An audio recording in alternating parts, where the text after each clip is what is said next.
Gaano ka kadalas magdasal? Kasama ba sa iyong daily routine ang kausapin ang Diyos sa pamamagitan ng pagdarasal? Nagdarasal ka ba ng may kagalakan at pagtitiwala?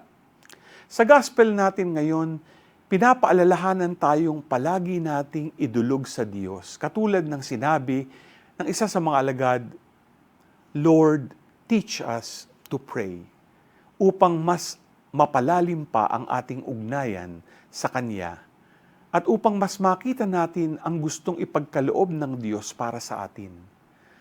Ang kailangan lang natin gawin ay manalangin ng may kagalakan at pagtitiwala sa ating puso.